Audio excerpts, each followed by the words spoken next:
Halo, bertemu lagi. Kali ini kita akan membahas tentang induksi elektromagnetik. Adik-adik masih ingat istilah elektromagnetik? Itu loh cara membuat magnet dengan cara dialiri aluran listrik. Dengan adanya listrik bisa memunculkan sifat magnet. Sedangkan untuk induksi elektromagnetik yaitu kebalikan dari elektromagnetik. Dengan adanya magnet bisa memunculkan listrik. Sekitar tahun 1981, Michael Faraday dan Joseph Henry menemukan konsep induksi elektromagnetik. Percobaan yang mereka lakukan yaitu menyiapkan kumparan atau lilitan kawat tembaga, galvanometer, dan sebatang magnet. Galvanometer adalah alat untuk mengetahui ada atau tidaknya arus listrik yang mengalir. Jika jarum galvanometer menyimpang atau bergerak, artinya ada alur listrik yang mengalir. Sedangkan jika jarum galvanometer diam saja, artinya tidak ada alur listrik. Selain menggunakan galvanometer, bisa juga menggunakan voltmeter untuk mengetahui ada tidaknya tegangan listrik. Nah, untuk mengetahui ada atau tidaknya tegangan listrik, bisa juga dengan alat tambahan yaitu lampu. Jika lampunya menyala, artinya ada tegangan listrik atau ada aliran listrik yang mengalir. Percobaan yang dilakukan mula-mula mendekatkan magnet di sekitaran kumparan. Ternyata tidak ada perubahan jarum galvanometer atau voltmeter. Lalu magnet tersebut dicoba untuk digerakkan keluar masuk kumparan dan dilakukan berulang-ulang. Ternyata jarumnya bergerak ke kanan dan ke kiri. Itu artinya ada tegangan listrik atau arus listrik yang mengalir, ditandai dengan lampu yang menyala. Tapi saat dicoba didiamkan kembali magnetnya, ternyata jarumnya ikut mati pula. Dari percobaan tersebut, setelah diteliti ternyata pergerakan magnet keluar masuk kumparan menimbulkan perubahan banyak garis gaya magnet atau GGM. Yang namanya perubahan artinya bisa banyak atau sedikit. Nah, karena memiliki perubahan itulah yang memunculkan adanya arus listrik. Sedangkan saat magnet diam tidak ada perubahan jumlah garis gaya magnet. Maksudnya jumlahnya selalu tetap. Itulah yang menyebabkan tidak ada arus listrik yang mengalir. Arus listrik yang dihasilkan karena adanya perubahan garis gaya magnet disebut arus listrik induksi atau GGL induksi. GGL adalah kepanjangan dari gaya gerak listrik. Artinya, listrik dapat timbul saat adanya pergerakan, seperti pada percobaan tadi.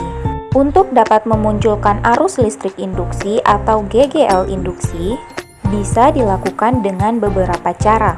Yaitu yang pertama bisa menggerakkan magnet keluar masuk kumparan, yang kedua menggerakkan kumparan keluar masuk magnet, atau bisa juga dengan menggerakkan magnet di sekitar kumparan. Intinya harus ada yang bergerak, baik dari magnetnya ataupun dari kumparannya.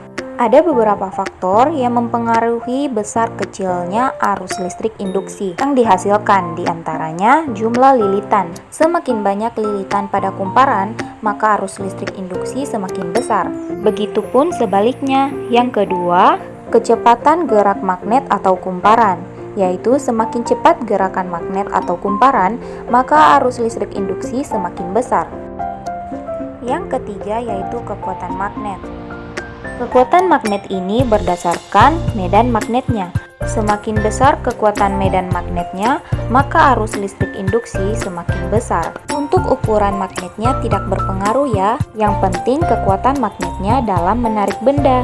Alat yang bekerja memanfaatkan prinsip induksi elektromagnetik antara lain generator, dinamo, dan transformator.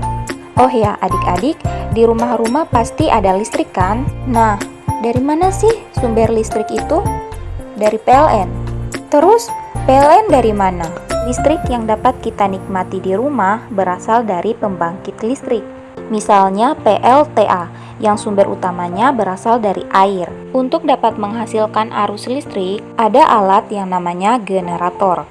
Mula-mula, air yang berasal dari waduk atau bendungan mengalir dan menggerakkan turbin, atau biasa disebut kincir air.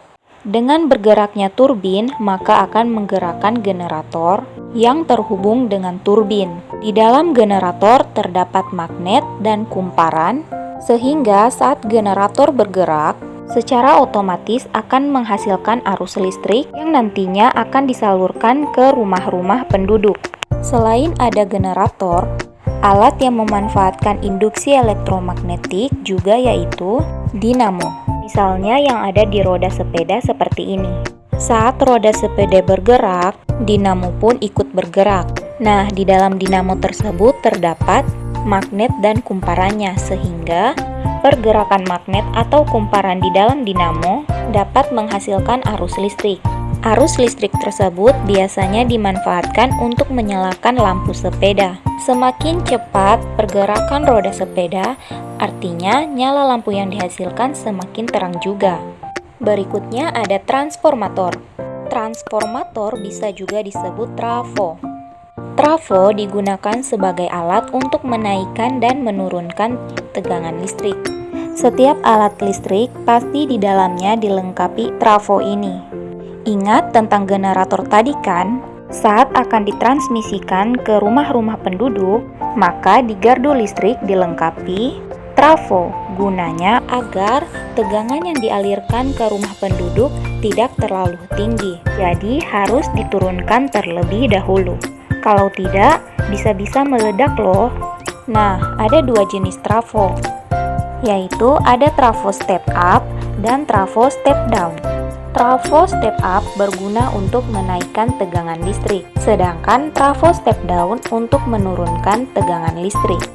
Nah, itulah tadi pembahasan mengenai induksi elektromagnetik. Sekian dan terima kasih.